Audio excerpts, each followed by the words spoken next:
সুতরাং আমি এটাকে মনে করি যে এটা আমাদের কাছে ঠিক একটা বড় সমস্যা বলে আমি মনে করি না। বাংলাদেশের মানুষ ঐতিহাসিকভাবে তারা ঐক্যবদ্ধ থাকে তাদের প্রয়োজনের সময়।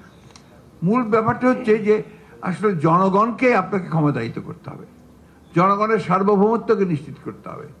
যদি আমরা সেটা করতে পারি তাহলে আমাদের জাতীয় নিরাপত্তাও নিশ্চিত হবে, আমাদের অন্যান্য বিষয়গুলো অত্যন্ত সহজ হয়ে আসবে।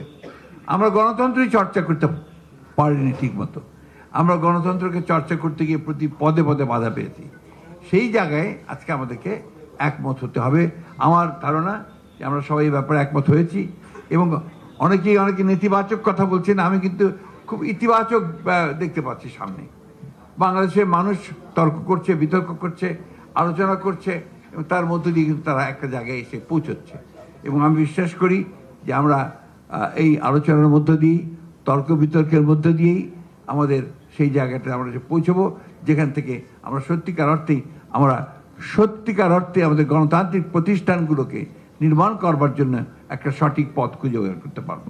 এখানে খুব ইম্পর্টেন্ট কথা যেটা আমরা মনে করি, যেটা সবাই বলেছেন, আসলে ডেমোক্রেটিক ইনস্টিটিউশনসগুলোকে আমাকে শক্তিশালী করতে হবে এবং এটাকে শক্তিশালী করতে যদি পারি তাহলে আমি জাতীয় নিরাপত্তাকেও আমি নিশ্চিত করতে পারবো এবং আমার অন্যান্য বিষয়গুলোকে আমি সামনের দিকে এগিয়ে নিয়ে যেতে পারবো।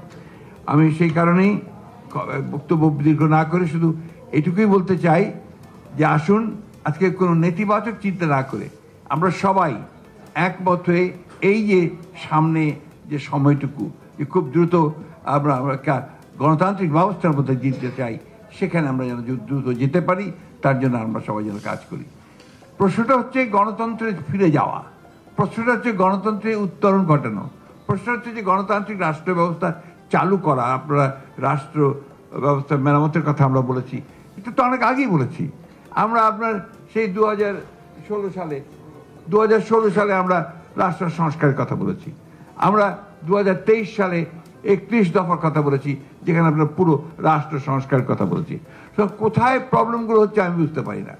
আমার কাছে মনে হয় যে আমাদের চিন্তাভাবনার মধ্যে এই জায়গাটাতে আমাদের এক হওয়া দরকার, যে আমরা সবাই এক হয়ে আমাদের রাজনৈতিক দল, যেহেতু আমরা গণতন্ত্রে বিশ্বাস করি, আমাদের তো বিভিন্ন মত থাকবেই, সেই মতগুলোকে আমরা এক জায়গায় নিয়ে এসে আমরা অন্তত এক জায়গায় আসি যে আমরা গণতন্ত্রে ফিরে যাব, একটা জনগণের ক্ষমতায়ন করব, জনগণের ক্ষমতা জনগণকে ফিরিয়ে দেব, সে তার ভোট প্রদানের মধ্য দিয়ে তার সেই মতকে প্রতিষ্ঠিত করবে এবং সত্যিকার অর্থেই একটা গণতান্ত্রিক রাষ্ট্র ব্যবস্থা প্রতিষ্ঠা করবে।